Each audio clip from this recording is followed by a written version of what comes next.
প্রথমে এটা বারবার ফয়সালা করতে আপনাদেরকে আগেও বলেছি, আবারও বলি, আপনাদের মাধ্যমে দেশবাসীকে জানাতে চাই, আমরা এখানে সংস্কারের যতটুকু ঐক্যমত্য হব এইটা কারা করবে, এখন আইন করে যেটা করা যাবে সেইটা করা হবে, আর সংবিধান সংশোধন অন্য যেগুলোর সাথে জড়িত সেগুলো আগামীতে জনগণের প্রত্যক্ষ ভোটে নির্বাচিত সংসদই সেই কাজ করবে। এইটা হচ্ছে আমাদের বরাবরের ভিত্তি।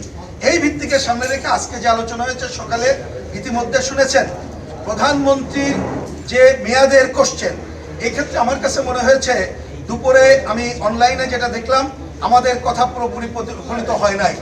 আমাদের পজিশনটা ক্লিয়ার করে আমরা বলেছি আমরা 2 মেয়াদে প্রধানমন্ত্রীর পজিশন চাই।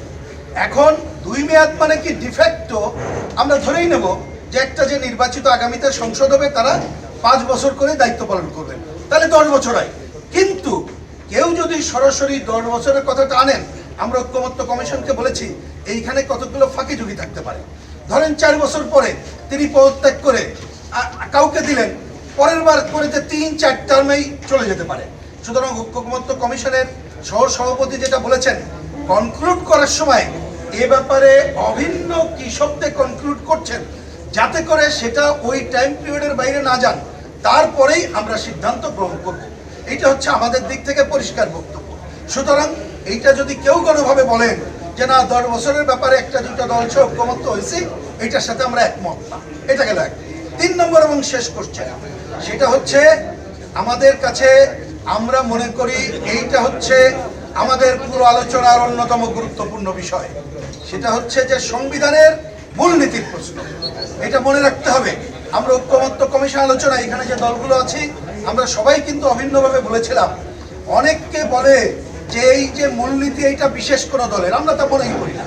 কারণ আমরা মনে করি 1000 বছরের আন্দোলন, ব্রিটিশ বিরোধী সংগ্রাম, পাকিস্তানের যে 24 বছর আন্দোলন করেছিলাম তাতে চুয়ান্নের যুক্ত ফ্রন্টের 21 দফা, তারপরে আপনার 69 11 দফা, তার মধ্যে যেটা ছিল তার প্রতিফলন ঘটেছে সংবিধানের 4 মূলনীতিতে। 72 সংবিধানের 72 সালে এটা সব দল একমত ছিলাম ওই জায়গায়।